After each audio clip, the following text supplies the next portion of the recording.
Dear Mom and Dad, camp is fun. I wanted to climb the mountain, but everyone says I'm not old enough yet. Can I come back next year and do it? Bye, Nick.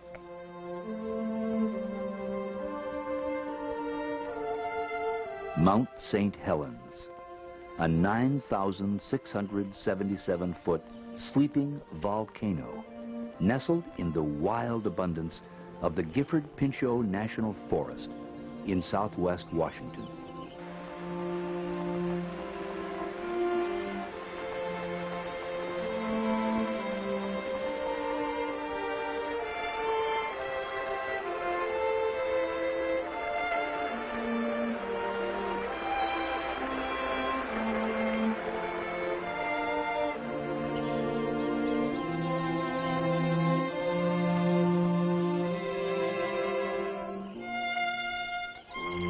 On March 20th, 1980, Mount St. Helens began to show telltale signs that her slumber was ending.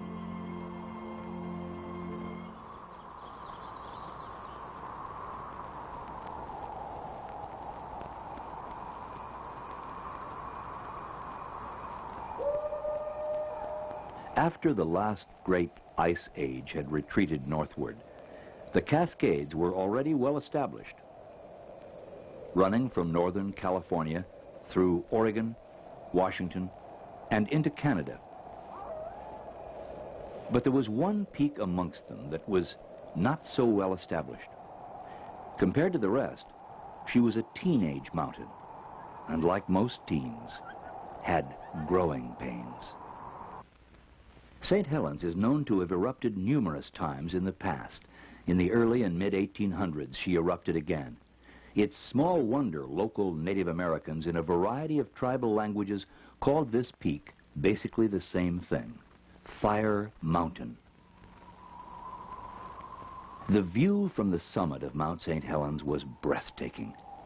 Below lay Spirit Lake. In the distance, an older peak, Mount Rainier. The lake was a haven for recreational activities and youth camps, the YMCA's Camp Meehan being the first. Thousands of youngsters flocked to the lake over the years, learning how to row a boat even when the oarlocks wouldn't stay put, sailing a wind that seemed to rise from the blue-green depths of the lake itself, always discovering new friends, the diamond-encrusted night skies, and how to cook an egg on a stick. There were national forest campgrounds on the lake, too. Bear Cove, Cedar Creek, Donnybrook.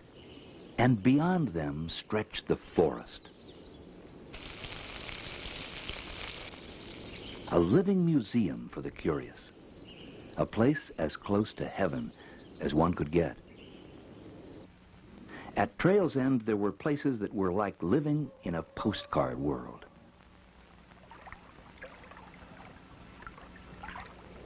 In the winter of 1979, changes were taking place deep beneath the mountain's serene exterior. On March 20th, 1980, a moderate earthquake beneath the mountain registered 4.1 on the Richter scale and was the first sign of an eruptive phase. Swarms of quakes followed until March 27th. We are directly over Mount St. Helens right now, and there is no question at all that the volcanic activity has begun. You can see smoke and ash pouring from the top of the mountain, especially on the north side of the mountain. A concern for public safety prompted the closure of the Gifford-Pinchot National Forest. What scientists had anticipated, the eruption of Mount St. Helens before the end of this century, had begun. The mountain had a newly opened crater, measuring about 250 feet in diameter. The earthquakes continued. Forest Service and cooperating scientists went right to work. 845. Ringing the mountain with an array of gadgets, hoping to document even the slightest twinge. The Forest Service ordered immediate evacuation of its own nearby ranger stations, such as this one on Pine Creek on the southeastern flank of the mountain. They also strongly urged others having homes, lodges, or camps near the mountain to do the same. On the morning of March 29th, a second crater was observed, which had opened during the night. The new crater measured 75 feet wide and 30 to 60 feet deep.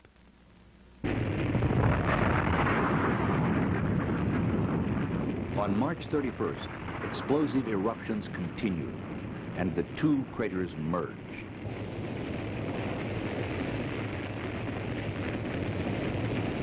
For the next several days, the mountain continued to spew ash and steam. Then, eruptive activity decreased. However, a bulge noticed earlier on the north-northeast flank of the mountain near Goat Rocks was found to be moving north-northwest at about 5 feet a day. Scientist David Johnston expressed the opinions of the U.S. Geological Survey. They would later prove incredibly accurate.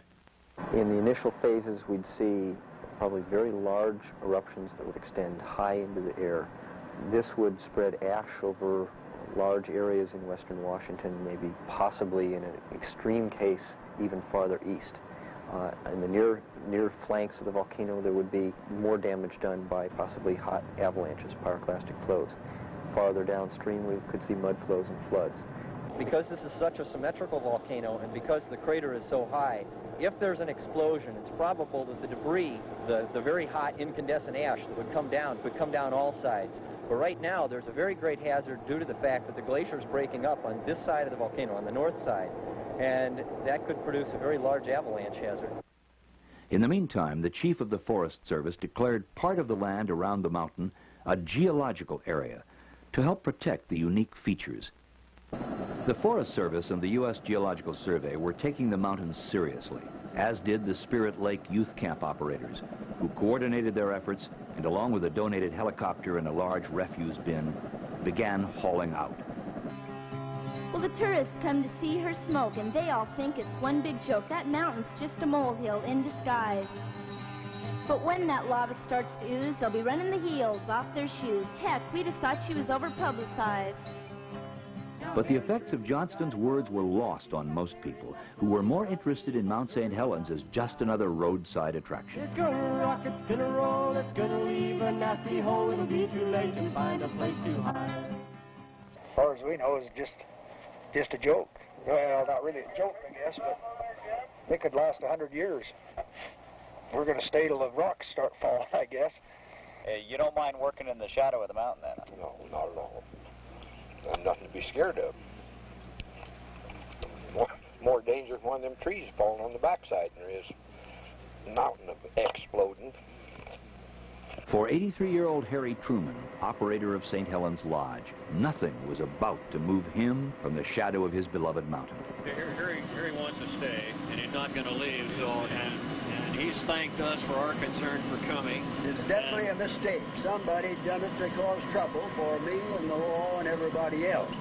That's my life. Spirit Lake and Mount St. Helens is my life, folks. I've lived there 50 years. It's a part of me. That mountain and that lake is a part of Truman, and I'm a part of it.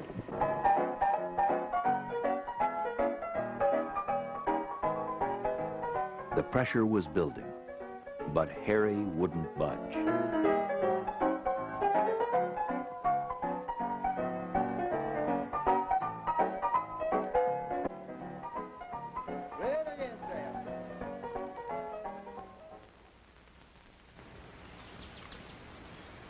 The morning of May 18th, 1980.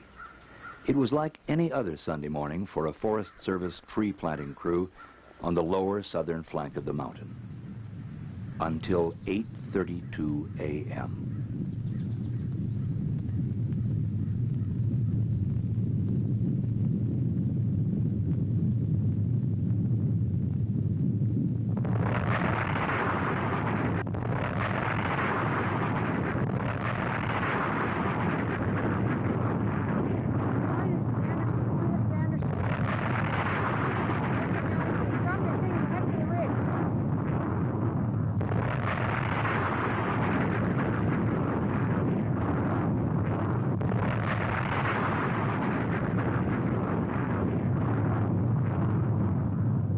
Seemed to happen in an instant.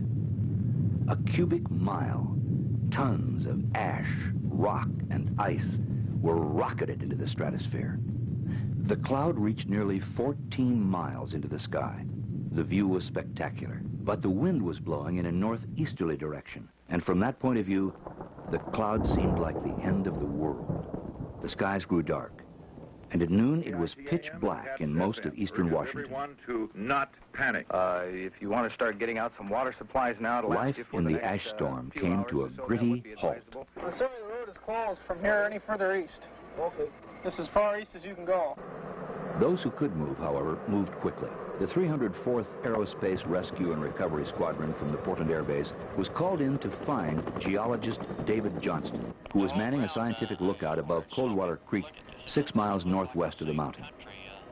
He was never found. Nothing matches the map. Where's Spirit Lake? Is that it over there? I can't believe I've camped up in this area. Doesn't look like any place I've ever been before.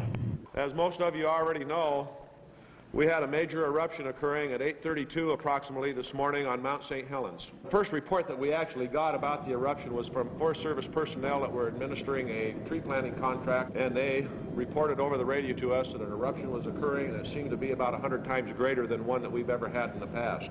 It does appear that the northwest flank of the mountain seems to be gone. They have indicated that there have been some mudflows that have come down the southeast flank of the mountain. Emergency procedures have been put into effect.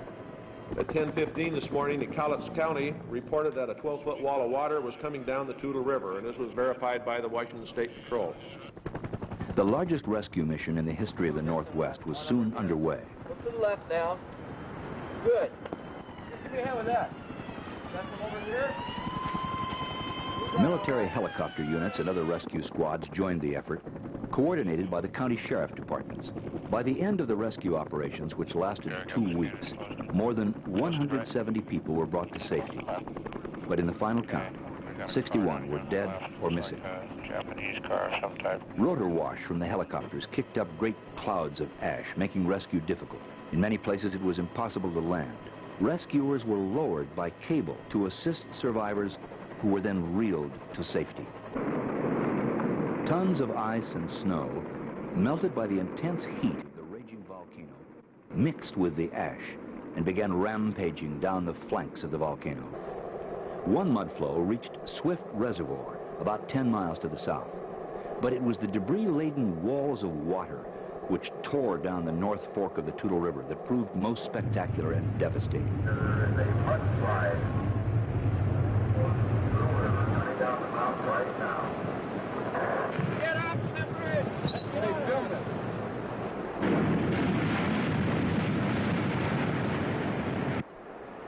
After wiping out an entire logging camp, the deluge raged on.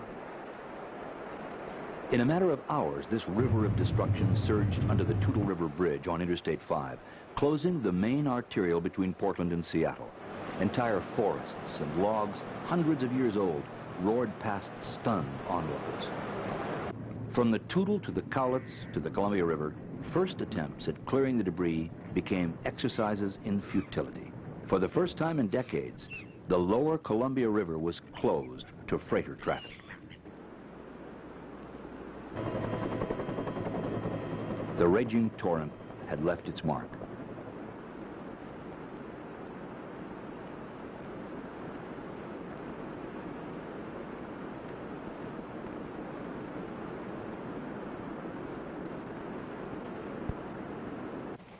In a matter of hours, the winds carried the growing ash plume over Idaho and Montana. A month later, the plume had circled the entire Earth. In the wake of the plume, ash was everywhere.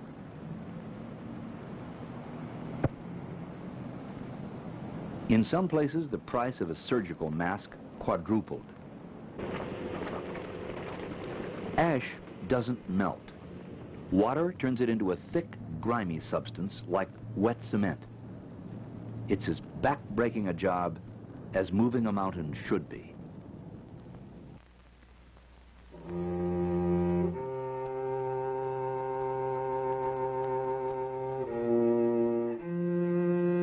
When the skies finally cleared, Gifford Pinchot National Forest personnel began the sad task of assessing the damage.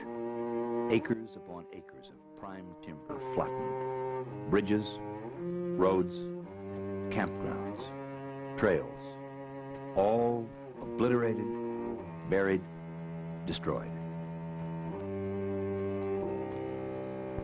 Spirit Lake was a steaming quagmire of debris. The entire north flank of the mountain was gone, and that proved the key to understanding exactly what had occurred on the morning of May 18th. The initial event was a major earthquake. A devastating lateral explosion followed, destroying nearly every living thing in its path, including Harry Truman. The initial force of the eruption had been across the land instead of blasting skyward. Now, the mountain, which lost most of its summit, is topped by a gaping horseshoe-shaped crater nearly 2 miles long and 1 mile wide.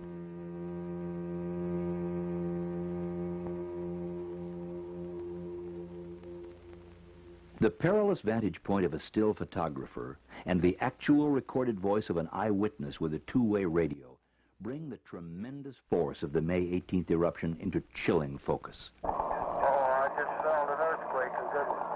Oh, now we've got an eruption down here. Now we got a big slide coming off. The slide is coming off of the west slope. Now we got a whole great big eruption out of the crater. And we got another that opened up on the west side, and the whole west side, northwest side is sliding down. Oh, wait, we got it, boy. The whole northwest section and north section blown up, and coming up over the ridge towards me. I'm going to back out of here. Photographer Gary Rosenquist barely escaped. Radio operator Jerry Martin did not. A recovery and planning team undertook an immediate survey of the area and began one of the most intensive planning efforts in the history of the Forest Service. Their preferred plan called for extensive protection of this window into the Earth's building process while recovering a portion of the downed timber and rehabilitating the land. Although at much lesser intensity, the mountain erupted 5 more times during 1980.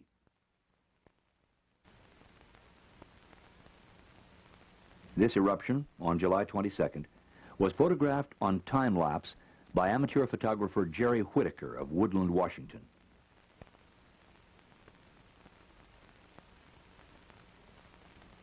Meanwhile, a watchful eye is kept on the steamy crater and surrounding area. Some say the mountain shows signs of going back to sleep. Others say that's not likely, yet. But the fact is, no one knows for sure, and so the vigil continues. Geological survey scientists visit the crater and surrounding area as frequently as conditions permit.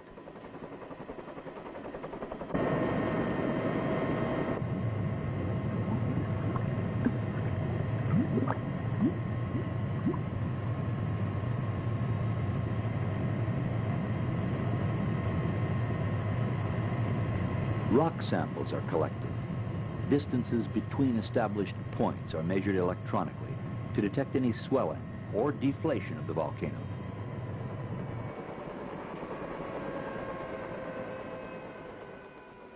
Forest Service and university scientists continue to monitor how plant and animal life are recovering.